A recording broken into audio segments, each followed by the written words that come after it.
Greetings. So today we have our last lecture in the urinary system, and then where we're dealing directly with the kidney's functions for a homeostatic basis of electrolyte and fluid balance. And today what we want to talk about predominantly is how it regulates fluid balance within the body, and that is regulating the size of the fluid compartments of the body.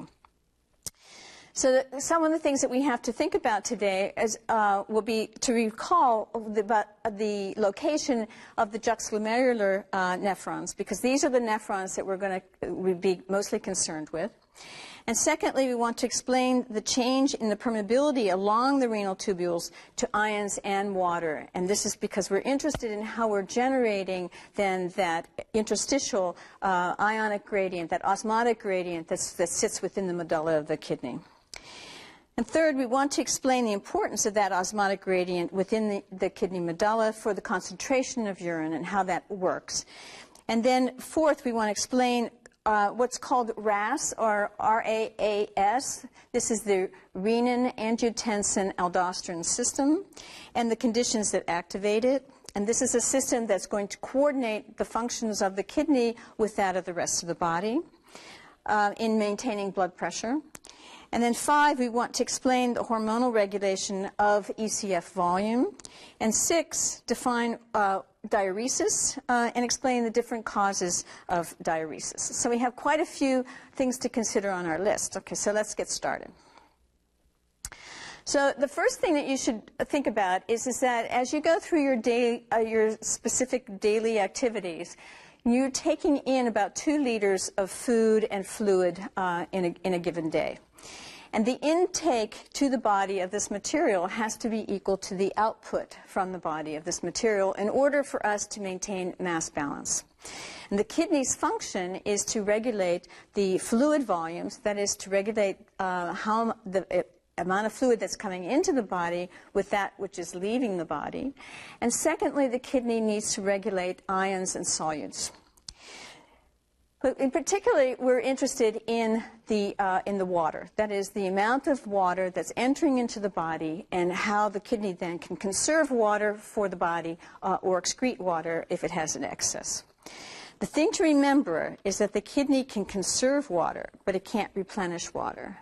And so what I mean by that is that as you go through your day and you lose water, then you have a thirst mechanism which causes you to drink water, that is to bring back water into the body, to replenish it.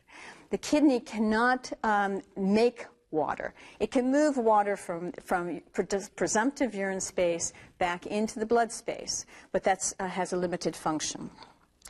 The second thing is the only water that can be excreted by the kidney is the water that can be regulated. And that means that as we're sweating, as I'm speaking, if you defecate, you lose water from the body. It's not something that's regulated, and usually it's a very small amount of water versus the amount of water, total water, that's within the body. But only the water that the kidney is excreting in urine is the water that we can regulate. And we can regulate it up to a certain point, but you can't make solid bits of uric acid as some of the desert mice are able to do so. So humans always put out a fluid component, which is urine. And that the other thing to remember is that the normal urine, the osmolarity of the normal urine is going to change with the body's needs. If the body has an excess of volume, excess of fluid, you will have dilute urine. And if the body has a need for retaining water, or it has a dehydration type of a state, then that it needs to hold water within the body, you'll have a very concentrated urine. And that's what's shown here on this table, where in Bowman's capsule, we have 180 liters per day coming into the filtrate, and that it has an osmolarity of 300 milliosmolar, and that by the end of the collecting duct, that is our final urine, what's being put out into the ureter and then eventually bladder, urethra, and out to the outside world is usually only 0.5 to 1.5 liters per day, and that can have a osmolarity as dilute as 50 milliosmolar, but as concentrated as 1,200 milliosmolar. All right, so how in the world does this happen? And so this is, in order to understand this, we have to look at the structure and the function then of the nephron, and in particular, we're interested in the juxtamedullary nephron. These are the ones that send their tubules deep into the medulla of the kidney. So the first thing is that the normal kidney generates, by the juxtamedullary nephron, it generates a standing osmotic gradient within the medulla. And this gradient will be 300 milliosmolar down to 1200 milliosmolar. And the way that it does this is by moving ions and water out from the renal tubule, that is, away out from the filtrate. But it does it in a very interesting manner. So let's follow how the structure works. So we start then with our glomerulus, and the glomerulus is surrounded by Bowman's capsule, and we have our afferent arteriole, and we have the efferent arteriole. And this is our normal structure. And then following from that, we have, from Bowman's capsule, we have the proximal convoluted tubule. And the proximal convoluted tubule then descends into the medulla. And it descends into the medulla, it becomes the thin loop of Henle. And we have the descending thin loop of Henle. It does a hairpin turn, and then as it comes back up to the cortex, we have the thick ascending loop of Henle, and eventually it drains into the distal convoluted tubule, and then that enters or drains into the collecting duct, and that's what's shown here. Okay, so these are our major regions of the tubule. So the first thing is that the filtrate, as it enters into Bowman's capsule, has an osmolarity of 300 milliosmolar. And in the proximal convoluted tubule, we all know that reabsorption can occur. And in fact, that's the dominant site for reabsorption of fluid and ions. And that occurs in an isoosmotic manner, so that we have no change between the filtrate stays at 300 milliosmolar and that the interstitium in the cortex is 300 milliosmolar. But once the tubule then descends down into the medulla, then the epithelial cells are no longer freely permeable to ions. And so water is able to move out of the filtrate and into the interstitial space, but that the ions are no longer able to freely move across this epithelium. And so the sodium then that's within the descending thin loop of Henle, the concentration of the sodium becomes higher and higher as water moves out from the tubule due to this extracellular gradient of 300 to 1200 milliosmolars that's within the interstitium. So water is moving down its concentration gradients. Aquaporin channels are present within the luminal surfaces of these epithelial cells, and water can move across these cells and enter into the interstitium of the medulla.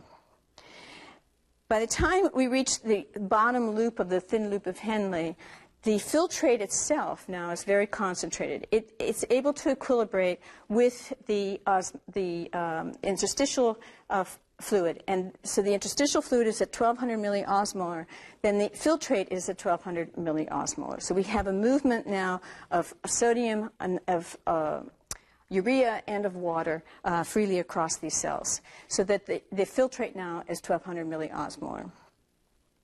As the filtrate then starts to ascend back towards the cortex, it goes into the thick ascending loop of Henle. And in the thick ascending loop of Henle, the epithelial cells no longer express aquaporin channels. So there's no aquaporin channels on the luminal surfaces of these cells. Consequently, water cannot move across this epithelium. So the water now is trapped within the tubule filtrate. But we have a second active transport of sodium, potassium, and chloride.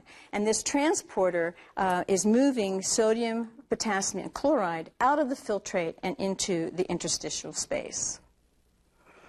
It does so to the point that by the time the filtrate enters back into the cortex in the distal convoluted tubule, it now is at 100 milliosmolar. So we now have a hypoosmotic condition. We had a hyperosmotic condition in the thin loop of Henle down in the bottom at the medulla, the deep region of the medulla. And back up in the cortex, we now have a hypoosmotic condition where the filtrate is at 100 milliosmoles. If nothing happens to the filtrate from this point on, then the urine that's expelled from the body will have 100 milliosmolar. And that urine will be 18 liters per day. So if we do not change the osmolarity, we don't do anything to the epithelial cells in the collecting ducts or in the proximal convoluted tubules, there is no aquaporin channels present in this region, and that means that whatever's in the filtrate then will be expelled from the body as urine, and that will be 100 milliosmolars osmolar solution, and that it will be 18 liters per day. There is, in fact, a pathological condition where someone has diabetes insipidus, and in diabetes insipidus, then, this individual will be putting out 18 liters per day of very dilute or hypoosmotic urine. And it's because within the distal convoluted tubule and within the collecting duct, there's no aquaporin channels present within this tissue. These are regulated insertions, and we'll talk about it in just a few minutes. The other thing that we should think about in this particular case is what happens to all of the movement of the water that's coming out from the descending thin loop of Henle, because that would wash out the gradient. That should be diluting out the amount of sodium and potassium and so forth that's within the gradient, predominantly sodium that's within the gradient. And for that, we have to consider what's happening to the blood. So as I told you, within the cortex, we have this peritubular capillary, which is aligned with the renal tubules, closely aligned to the renal tubules. This alignment occurs as these tubules are descending down into the medulla from the juxtamedullary nephrons. These tubules have the capillary bed. The second capillary bed is descending with them. So in the cortex, the peritubular capillary follows the tubule, and then once down into the medulla, the blood is descending along deep into the medulla. It also does a hairpin turn and then returns to the cortex.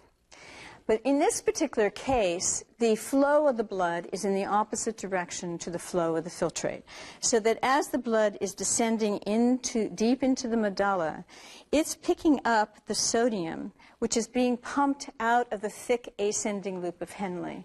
And so consequently, the blood is becoming higher and higher and higher in concentration of sodium.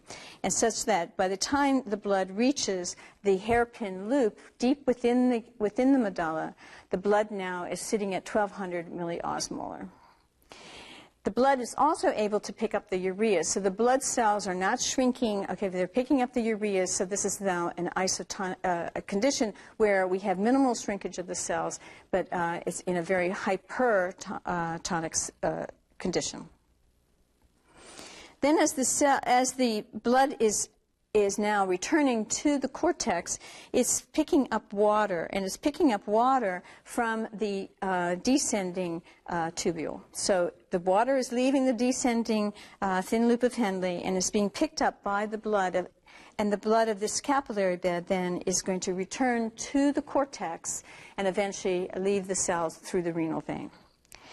This particular hairpin turn, or the descending regions of the blood within the medulla, is so important it has its own special name, and that's called the vasa recta. So these are the vasa recta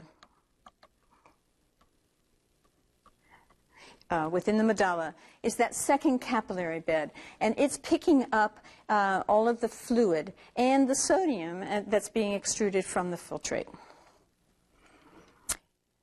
Now, once we're back into the cortex, then the blood is now 300 milliosmolar, and so it's isoosmotic with the cortex interstitium.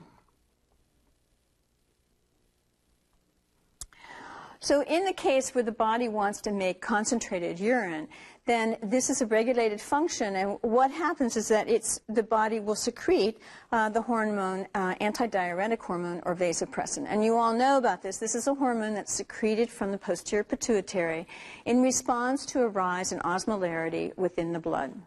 As the blood osmolarity rises, then there's two signals that are generated from the brain. One is thirst, so that we seek water, we drink water, bring new water back into the body. But you also secrete antidiuretic hormone, and antidiuretic hormone works on the distal convoluted tubule and in the collecting duct. And here, within these cells, it will increase the copy number for aquaporin that's out on the luminal surface of the cells. So it's moving, it's mobilizing the aquaporin channels and putting that out onto the luminal surfaces of the cells. In the presence of aquaporin channels, water now can move across the cells, but we all know you have to have an osmotic gradient for the water to move. And so for water to move from the distal convoluted tubule out into the interstitium, which is 300 milliosmoles, we have to have a gradient. And we know that the gradient is that inside this tubule, it's now 100 milliosmolar. So there is a gradient for water to move. So it's 100 milliosmolar in the filtrate, 300 milliosmolar in the interstitium of the cortex. If you insert aquaporin channels, water moves from the filtrate into the interstitium of the cortex. And it's picked up by the peritubular capillaries. In the collecting duct, when we insert the aquaporin channels, there is also a gradient, and this gradient is 300 to 1200 milliosmolars, because the collecting duct goes straight through the medulla, terminates in the tip of the medulla at the beginning of the ureter, and delivers the urine directly into the space. The filtrate, the urine, is then picked up by the ureter and delivered then to the bladder. So the osmotic gradient then is absolutely critical for concentrating urine. And if we didn't have the osmotic gradient in the medulla, then the highest concentration that we would have for concentrating urine would only be 300 milliosmolar. But we are able to concentrate urine up to 1200 milliosmolar because of the gradient, the standing osmotic gradient that's within the medulla. Now there is another hormone that regulates this particular region of the tubules, and in this particular region we have what are called principal cells, and these principal cells are the cells where the aquaporin channels are being mobilized. These are the epithelial cells, and these cells are having the aquaporin channels are mobilized out onto the luminal surfaces by antidiuretic hormone. But this second hormone called aldosterone, which is secreted by the adrenal glands, this hormone also acts on these principal cells. And this particular hormone it has essentially two functions. As you recall from the adrenal gland lectures, that these cells are secreted from the zona glomerulosa, and that they're secreted in response to high potassium within the blood or in response to angiotensin II. In response to both of these, to these stimuli, then what happens is that aldosterone works on the principal cells, and it is going to increase the number of sodium transporters that are on the luminal surfaces of the cells, and increase the number of potassium transporters that are on the cell, and the sodium-potassium ATPase, which is on the basal surfaces of these cells. Consequently, potassium is secreted, and so we have increased secretion of potassium, and we have increased reabsorption of sodium. So sodium leaves the filtrate, moves across the cells, enters the interstitium, and is picked up by the peritubular capillary. And potassium is leaving the blood, crosses the cells, and is secreted into the urine. So that's one way in which in which aldosterone then can regulate the amount of potassium that's within the cell. But aldosterone also regulates the volume of the body. That is, when there's low blood pressure or low blood volume is perceived by the kidney, the aldosterone system is activated. And that's because aldosterone moves sodium into the body. And when you have aldosterone present and antidiuretic hormone present, you are also moving water to follow sodium, and therefore you will increase the volume of the body. The coordination of the secretion of aldosterone and antidiuretic hormone is done by the kidney itself, and that's what's shown in this next diagram. Okay, this is our renin angiotensin aldosterone system, or RAS. So in this system, excuse me, we have the plasma volume is decreasing. So plasma volume decreases, and the kidney senses low plasma volume. When the kidney senses low plasma volume or low filtrate flow within the tubule, macula densas are activated, and they cause the juxtaglomerular cells, those smooth muscle cells of the afferent arteriole, to secrete renin. Renin is now an enzyme. It enters into the plasma, and it cleaves a protein to form angiotensin 1. Angiotensin 1 is converted to angiotensin 2 by an enzyme which is called ACE, angiotensin converting enzyme.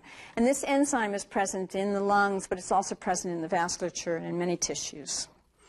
Angiotensin 2 is the signal which will cause the hypothalamus to secrete antidiuretic hormone from the posterior pituitary. And antidiuretic hormone, as we said, works on the kidney tubules to move those aquaporin channels, to insert them into the luminal surfaces of the cells. And we now have water that can move across the cells.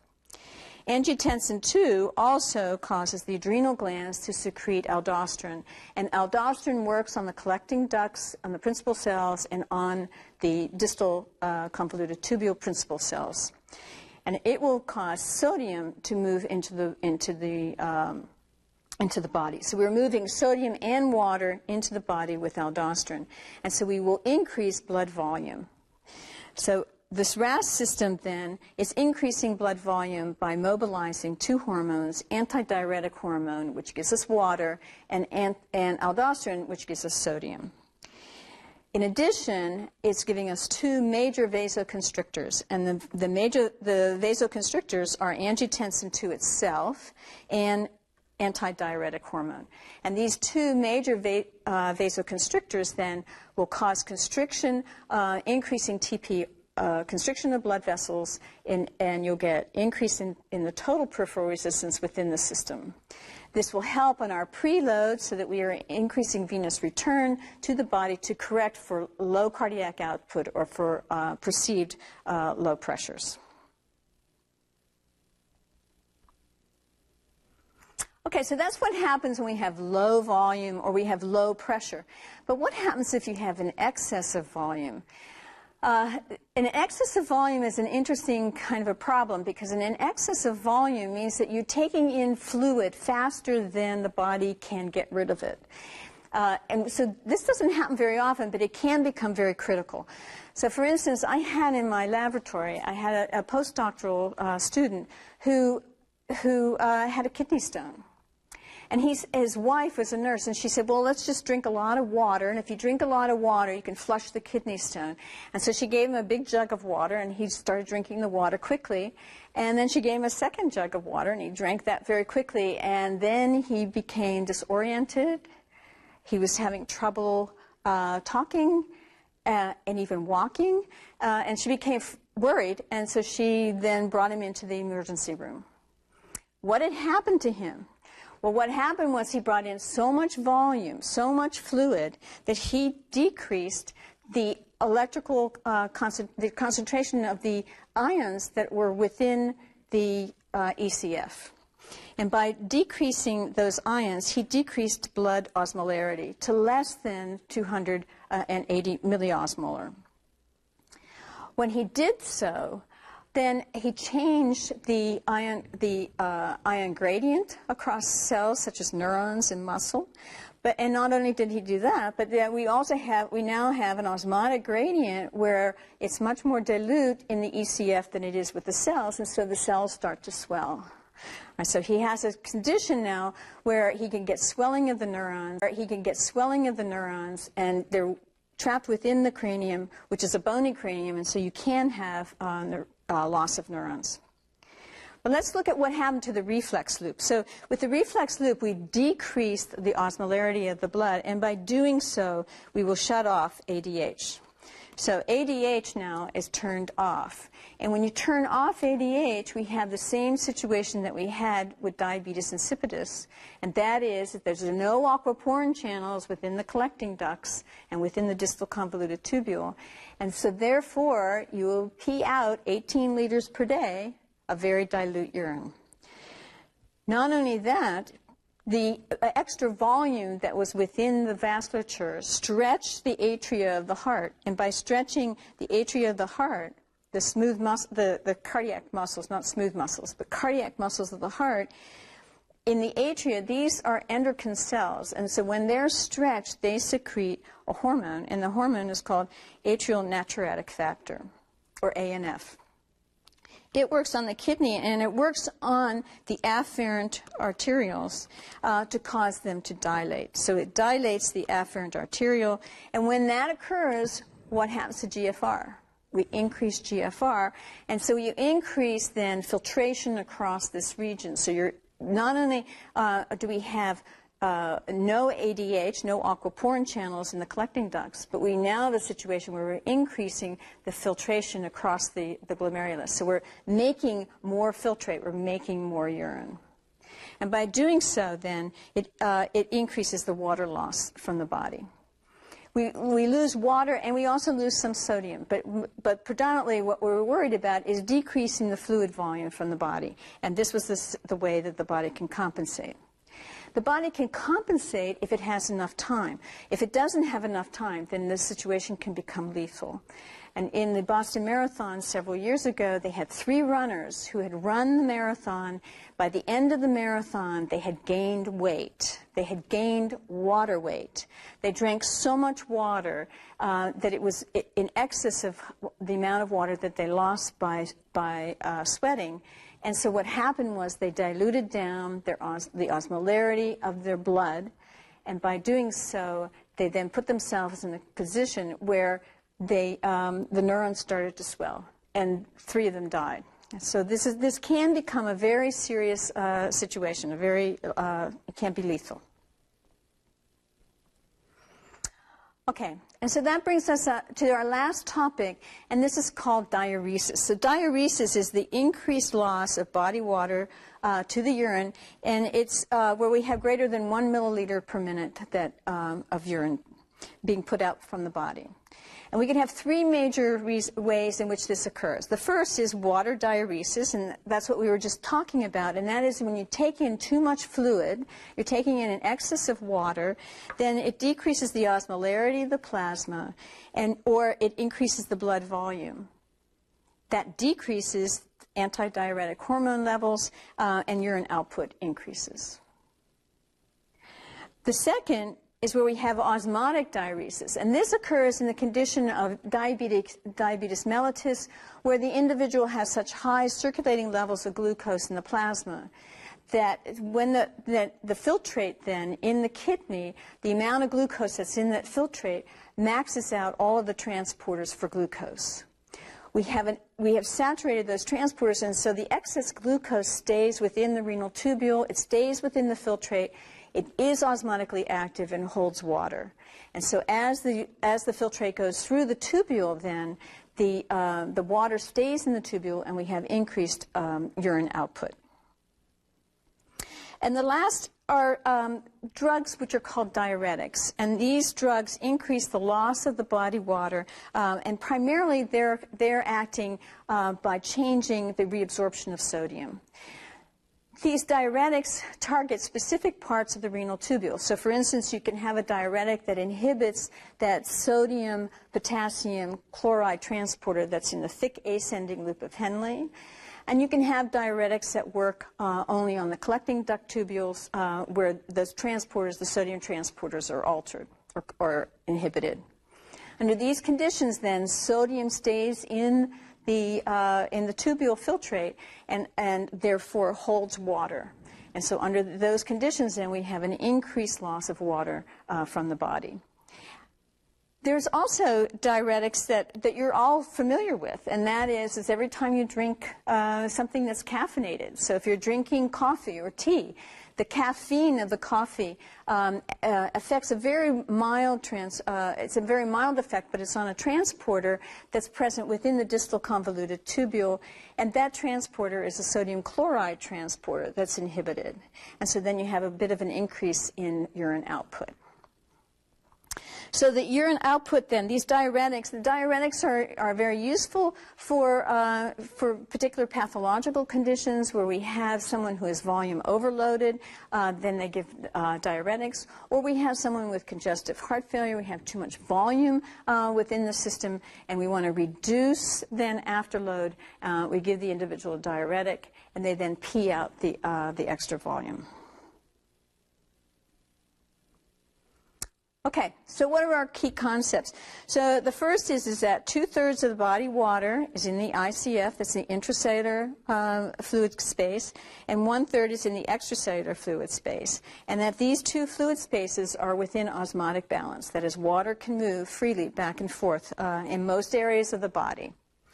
Secondly, the kidney's primary function is to maintain the body fluid volumes by regulating salt balance, and it maintains the osmolarity of the body by regulating water balance. Third, reabsorption and secretion of water in solutes is governed by gradients and by secondary active transport. And 4, hormones regulate osmolarity, and that's the antidiuretic hormone. When we have a condition where we have a very high osmolarity, that is an increase in sodium concentration in the blood, then antidiuretic hormone is secreted, and we move water back from the filtrate across the kidney tubules and into blood. And secondly, the blood fluid volume is maintained by these hormones as well, by antidiuretic hormone and aldosterone, where sodium and water now are moving back from the filtrate to the body to increase blood volume. And by ANF, which is the atrial natriuretic factor, which causes us to lose water when we have an excess of water or a situation where there is too large of a volume within the system. And 5, we have increased urine excretion above 1 milliliter per minute is called diuresis, and that there are several causes of diuresis. One is an excess of water intake. The second is that we could have an osmotic condition, such as when we have too much glucose within the renal tubules due to diabetes mellitus, or we have taken a drug, such as a diuretic, which inhibits the movement of sodium across the renal tubules. And by inhibiting the movement of sodium, we then change the distribution of water across the renal tubules. And water then stays within the filtrate and will be excreted from the body. The diuretics are primarily inhibiting the sodium reabsorption across the tubules. Okay, so this ends our consideration of the kidney proper for both water and ion balance. And then in the last 2 lectures, when we're dealing with the kidney, we're going to talk about its role in acid-base balance. Okay, so see you then. Bye-bye.